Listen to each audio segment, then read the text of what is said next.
दोस्तों welcome to money stalkers. तो इस वीडियो के अंदर हम लोग बात करने वाले हैं इंपॉर्टेंट टॉपिक के बारे में कि मार्केट के अंदर आज के दिन हमें कोई ज़्यादा तो गिरावट नहीं हुआ। लेकिन वही दोस्तों, अगर आप खुद अपना पोर्टफोलियो देखोगे और अगर आपकी पोर्टफोलियो के अंदर small cap companies and mid cap companies अगर आप होंगे तो उनके अंदर बहुत ज़्यादा पोर्टफोलियो हमें डाउन नज़र आया होगा, क्योंकि small cap and mid cap portfolio के अंदर small cap mid cap stocks के अंदर ह्यूज अमाउंट ऑफ गिरावट हमें नज़र आ रही है। अभी गिरावट के पीछे का रीज़न क्या है और आने वाले फ्यूचर के लिए फर्दर क्या हम लोग स्टडी कर सकते हैं, फर्दर क्या हम लोग डिसीजन ले सकते हैं, सभी के बारे में दोस्तों इन डिटेल के बारे में हम लोग बात करेंगे। सबसे पहले अगर आप इंडाइसेस देखोगे तो जो निफ्टी 50 है उसके अंदर ऑलमोस्ट हमें 0.02% की गिरावट हुआ है। अभी दोस्तों ये क्या गिरावट हम लोग बोल सकते हैं? बिल्कुल भी नहीं। वही अगर आप बैंक निफ्टी के अंदर दोस्तों देखोगे तो निफ्टी बैंक के अंदर भी कोई हमें गिरावट ज़्यादा नज़र नहीं आया। वही अगर आप आईटी सेक्टर के अंदर देखोगे निफ्टी आईटी के अंदर, तो उस सेगमेंट के अंदर में आज के दिन कोई ज़्यादा गिरावट नहीं हुआ। लेकिन अगर आप वही दोस्तों निफ्टी मिड कैप 50 के अंदर अगर आप देखोगे, वही चीज़ अगर आप निफ्टी मिड कैप 50 के अंदर देखोगे तो इंडाइस के अंदर ऑलमोस्ट हमें 3% की गिरावट हुआ। ये जो गिरावट है दोस्तों इंडाइसेस के अंदर है। फिर निफ्टी मिड कैप 100 के अंदर अगर आप देखोगे 3% की गिरावट हुआ। और वही दोस्तों अगर आप गिरावट निफ्टी स्मॉल कैप के अंदर देखोगे तो ऑलमोस्ट हमें 4.5 से लेके 5% की गिरावट हमें निफ्टी स्मॉल कैप के अंदर नजर आया हुआ है। अब ये जो गिरावट है सिर्फ और सिर्फ mid cap and small cap category वाली सेगमेंट के अंदर इंडाइसेस के अंदर दोस्तों गिरावट हुआ है। तो अगर मिड कैप इंडाइसेस के अंदर गिरावट आएगा, स्मॉल कैप इंडाइसेस के अंदर गिरावट आएगा, तो इनके अंदर जितने भी हमें कंपनीज प्रेजेंट होगी, for example Nifty mid cap के अंदर 50 कंपनीज है तो इन सभी के सभी कंपनीज के अंदर गिरावट हुआ। निफ्टी मिड कैप 100 के अंदर 100 कंपनीज है तो उनके अंदर भी गिरावट हुआ।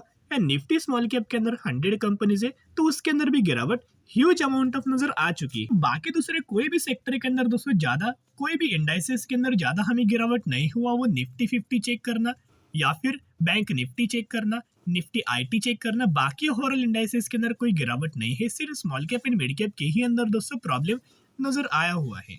अभी एक एक कंपनी के बारे में दोस्तों हम लोग डिस्कस करेंगे कितना हमें गिरावट हुआ और फर्दर आने वाले फ्यूचर के लिए कितना और हमें कंपनीज करेक्ट हो सकता है उनके बारे में भी हम लोग बात करेंगे। लेकिन दोस्तों आपके लिए जानना बहुत ज़्यादा इंपॉर्टेंट रहने वाला है कि क्यों हमें आज के दिन निफ्टी मिड कैप या फिर mid cap and small cap indices के अंदर गिरावट दोस्तों क्यों हुआ। ये जो खबर है आज ही के दिन एंड टाइम भी आप नोट कर सकते हो, 11:30 बजे के आसपास हमें अपडेट्स नजर आ चुका था। BSE mid cap small cap indices trade 3% down as investor rush to book profits. To some investors, small and micro cap shares seem overvalued compared to their growth potential. अभी अगर आप एक चीज देखोगे तो हमें इन्वेस्टर का profit booking mid cap category वाली कंपनीज के अंदर एंड स्मॉल कैप कैटेगरी वाली कंपनीज के अंदर नजर आया है। और यही गिरावट का यानी कि यही जब ये लोग अपना प्रॉफिट उससे बुक कर रहे हैं, इसी के वजह से हमें इंडाइसेस के अंदर मैक्सिमम कंपनीज के अंदर गिरावट नजर आ चुकी है। तो चलिए एक एक कंपनी के बारे में दोस्तों हम लोग कवर अप कर लेते हैं। इनके अंदर अगर आप देखोगे, आपने ऑलमोस्ट आरवीएनएल के बारे में सुना होगा, रेल विकास निगम के बारे में। तो इस कंपनी के अंदर आज के अंदर ऑलमोस्ट हमें 10% की 10.5% की गिरावट हुआ।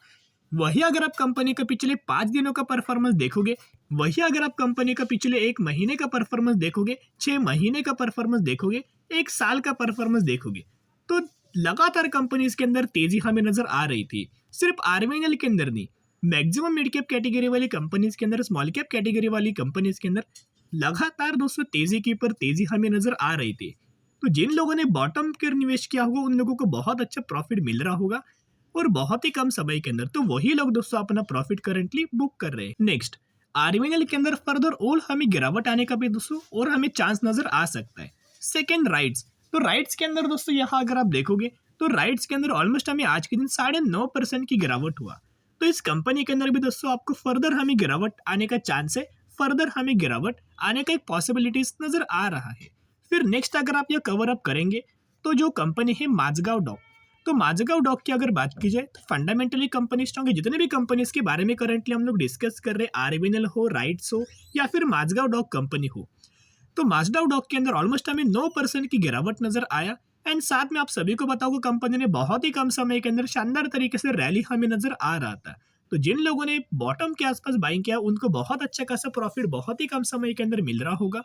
तो उन लोगों की लोगों ने भी करंटली प्रॉफिट बुकिंग करना स्टार्ट किया हुआ है। फिर नेक्स्ट दोस्तों अगर आप यहाँ देखोगे तो टाटा टेलीकॉम, तो की अगर बात की जाए तो ऑलमोस्ट हमें 4.5% की गिरावट नजर आया। साथ में फेडरल बैंक भी देखोगे 4% की, बंधन बैंक देखोगे 4% की, पॉलीकैब के अंदर देखोगे तो 4% की गिरावट हमें पॉलीकैब के अंदर नजर आया।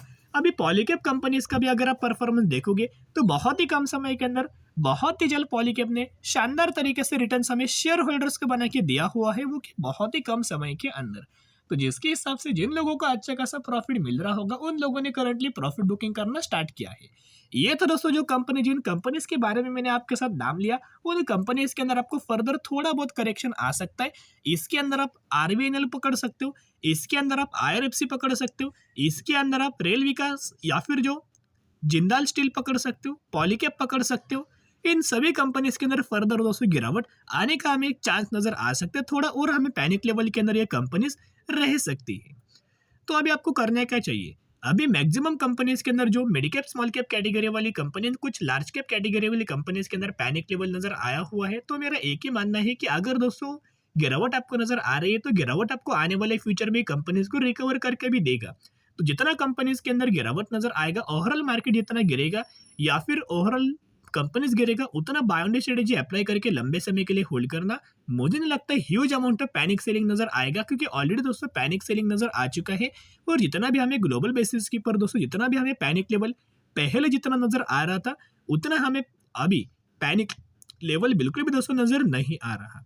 तो जिसके हिसाब से जैसे कि लार्ज कैप कैटेगरी वाली कंपनीज, इससे दोस्तों सीखने को हमें क्या मिलेगा कि मार्केट कुछ नहीं गिरा, लेकिन मिड कैप कैटेगरी वाली companies and small cap category वाली कंपनीज के अंदर एक तो ज्यादा से ज्यादा आपको रिटर्न मिलता है, एक तो ज्यादा से ज्यादा आपको गिरावट बहुत ही कम समय के अंदर नजर आता है। तो ये आपके पोर्टफोलियो के अंदर अनबैलेंस्ड होता है। तो बैलेंस्ड कब रहेगा, जब मैक्सिमम आप इन्वेस्टमेंट लार्ज कैप कैटेगरी वाली कंपनीज के अंदर करेंगे, जैसे विप्रो, इन्फोसिस, एलटीआई माइंट्री। ओके, ऐसे कंपनीज के अंदर अगर आप जब तक दोस्तों निवेश नहीं करेंगे, जैसे कि बजाज फाइनेंस हो, तब तक आपको कंपनी, तब तक आपका पोर्टफोलियो एक बैलेंस नहीं रहेगा, अनबैलेंस्ड रहेगा। और ऐसे अगर क्रिटिकल सिचुएशन आ जाए जहां प्रॉफिट बुकिंग हो या फिर कुछ भी सिनेरियो अगर आने वाले फ्यूचर में आए, तो वो आपका पोर्टफोलियो पूरा बिगाड़ सकता है। जिस तरीके से करंटली आज के दिन बहुत सारे लोगों का पोर्टफोलियो पूरा डाउन हो चुका है, जो धीरे धीरे करके तेजी आ रही थी, एक ही दिन में ऐसा हुआ डायरेक्टली हमें गिरावट नजर आया।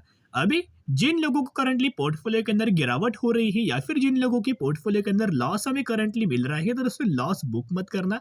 आपने अगर अच्छी कंपनी के अंदर निवेश किया है, जो कंपनी का फंडामेंटल स्ट्रांग है, for example company fundamental strong कैसे हम लोग प्रिडिक्ट करें, जैसे कि कंपनी का बिजनेस आने वाले फ्यूचर में ग्रो करे, कंपनी का नेट प्रॉफिट लगातार बढ़ रहा है, कंपनी का रेवेन्यूज लगातार बढ़ रहा है, कंपनी के रिजर्व्स लगातार बढ़ रहे हैं। अगर ये सिनेरियो अगर आप से 3 चीजें अगर आप ऑब्जर्व करेंगे और तीनों चीजें लगातार बढ़ रही हैं, साथ में आपका चार्ट पैटर्न भी दोस्तों लगातार बढ़ रहा है, उसके ऊपर आप समझ सकते हो कि कंपनी फंडामेंटली स्ट्रांग है।